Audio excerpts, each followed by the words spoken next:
All right, so if we thought episode 4 was like the turning point for WandaVision, you have no idea, guys. Episode 5, this is the episode we've been waiting for. This is the episode that's going to change things, turn things around, get us ready for the MCU. This is the episode. And I'm going to break it down and give my review. So let's get right to it because there's lots to go over. And this episode was actually a little bit bigger than what it usually is. So it was past 30 minutes, which I could just let it just keep going. Just don't stop. Just keep going. I want it to keep going and going. But of course, you know, we have to wait till next week. But let's get to it. Let's get to the review. So let's talk about the sitcom theme. So this week we're back to the sitcom format and we have the 80s, which is going to be Growing Pains / Family Tie / Who's the Boss? Kinda. I got that kind of vibe. I thought the opening theme was great. They did a really good job of kind of showcasing what we kind of would already expect to see. My favorite part about it though, aside from seeing, you know, baby pictures of Wanda and kid pictures of Wanda, was little young Vision. Baby Vision. Oh, it was so cute. You were just like, oh, who is that little guy? Who is he?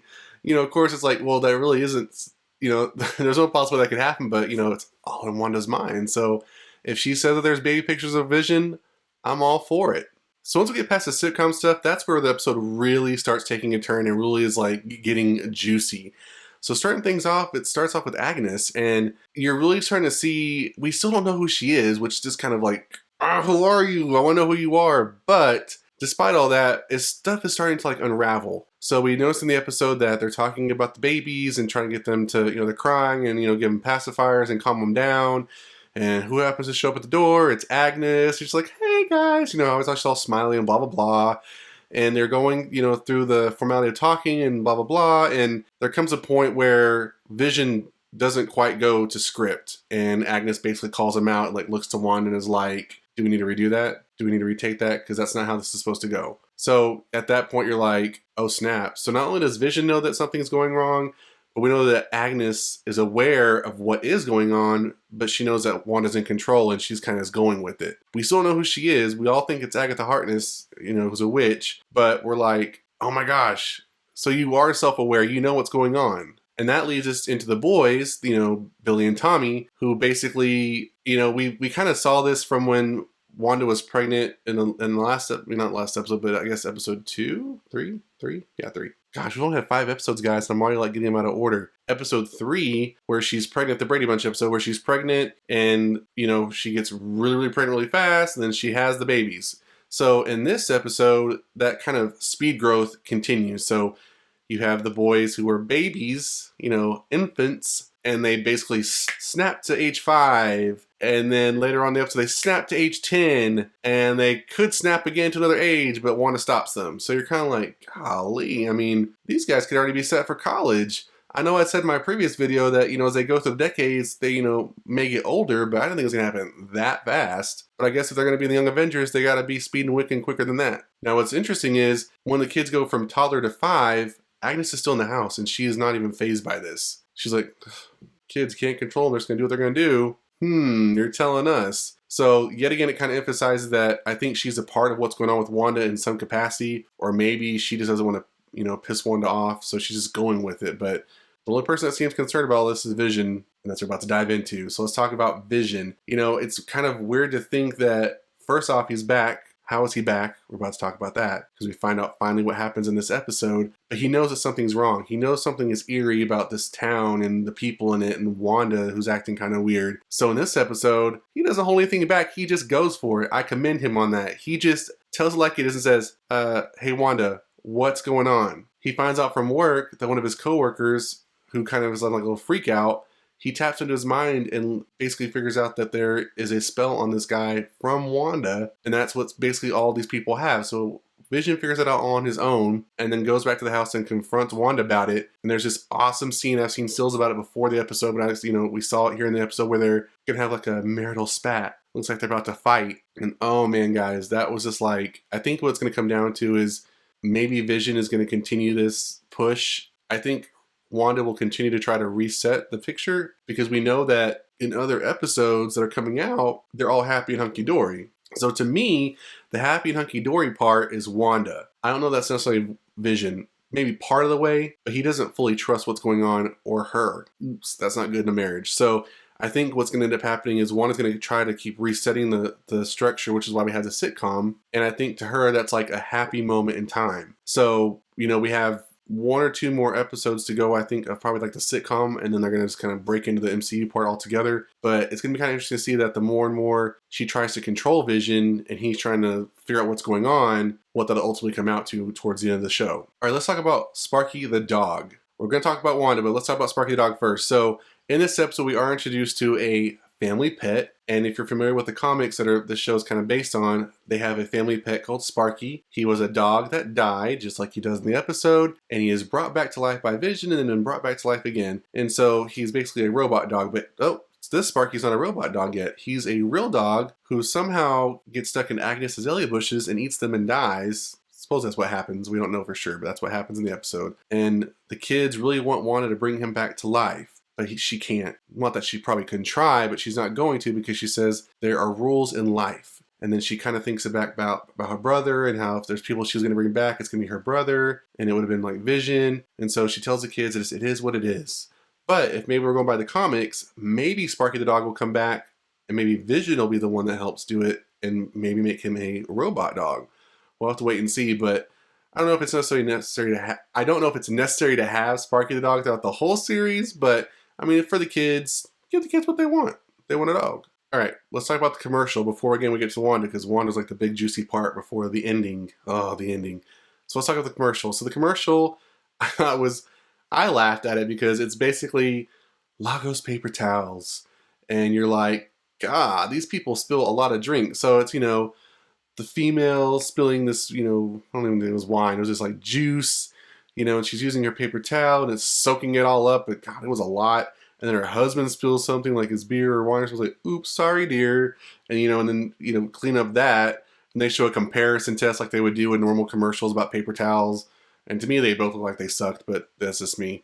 And then, the kids spill something like, oops, haha, kids, I'll get it with my Lagos paper towel. It was just crazy to think that, but I have a theory as to why Lagos is coming back into the play, and I'm going to get to that towards the end of the episode. Now let's talk about Wanda. Now this episode, oh my gosh, it totally it put you there when we figured out that you have Sword, who's been trying to break into this field and try to, figure out a way to get to her and contact her. So we have Monica Rambeau who comes with this nifty idea that she can send a drone in with some certain type of protection on it that Wanda would have less time trying to destroy. So they send this drone in, and we have good intentions from Jimmy Woo, Darcy, and Monica Rambeau, who kind of are on the same page as far as like we're not trying to hurt Wanda. We just want to let her know that we're her friends and her allies, and we're just trying to help and figure out what's going on. And then you have, the head of Sword, and he is, we're not quite sure what's going on with him. I mean, we want to trust him, but, given the past with S.H.I.E.L.D. and Hydra and stuff like that, let's keep our eye on him because in this episode we learn that he has, made the drone lethal, and basically once the drone gets close to Wanda, he's like, all right, attack. And Monica's like, what the heck? This isn't supposed to be an attack mission. What are we doing? And so, of course, that's a threat to Wanda. So what does she do?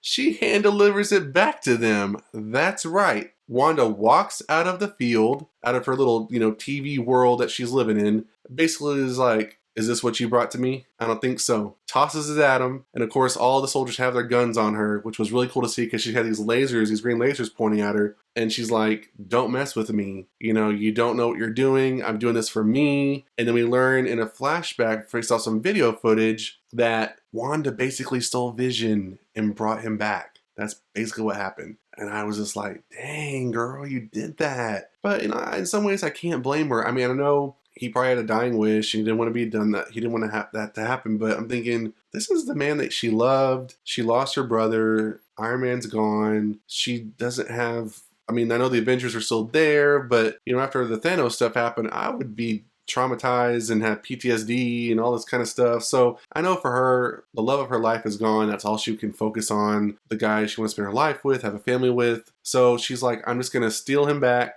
I'm going to make my life the happy Vision that I want it to be. So I just think that's crazy that we finally get to see how Vision is in the picture, because we saw glimpses of it in the last episode when, she kind of loses control and we see that he's a corpse. So now we know that this is Vision's corpse.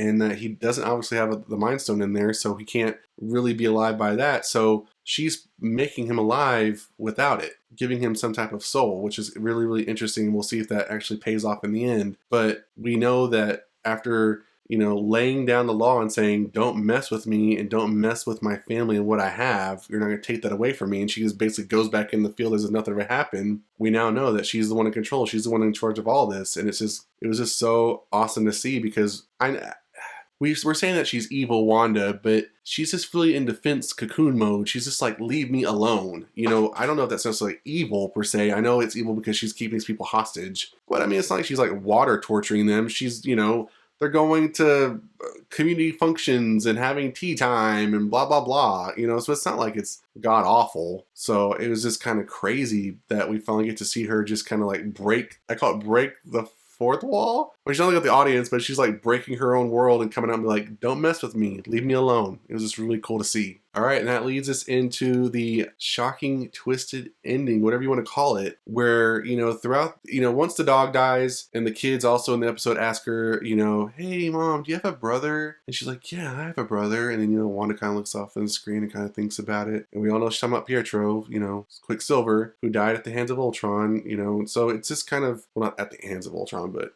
you know, during an Age of Ultron. There's this kind of theme of death and being able to bring people back to life, you know, because she's obviously doing something with Vision's body. So she's like, ooh, could I do it again with Pietro, or could I do it with the dog? And so we get this, you know, as I was talking about, the scene where Vision and Wanda are about to fight, or, you know, have a war of words. And it happens, we have a knock at the door. And who is at the door? Evan Peters as Quicksilver. Now, if you're not familiar, that Evan Peters played Quicksilver in the X-Men Fox movies. So it's really interesting to see that if maybe fan theories are true and this could actually be Mephisto. Now, I'm going to throw a wrench in that, because this kind of leads me off to the theory part of this video. I actually think, based off of the commercial referring to Lagos, and then we have Evan Peters here, who is a younger guy, I actually think this is going to be the Emerald Warlock, Deacon Dane. And I think that this is a very interesting character, because the sole purpose of this character is he hunts down witches and steals their power. He's a sorcerer. He hunts them down and he steals their power. And Agatha Harkness is somebody that these two have in common. Emerald Warlock, Scarlet Witch. Agatha Harkness is in there. So all the key players are here. So I think this may be who Evan Peters is. It kind of makes a little bit more sense that way to me. I could be wrong. It could be Mephisto. But it kind of gives reason as to why you would come after Wanda, because she's obviously showcasing an immense amount of power. And if you think about it, she was at that area at one time during, I believe, Civil War in Lagos. And so it'd be interesting to maybe think that maybe the Emerald Warlock was there at the same time watching Wanda showcase some of her powers.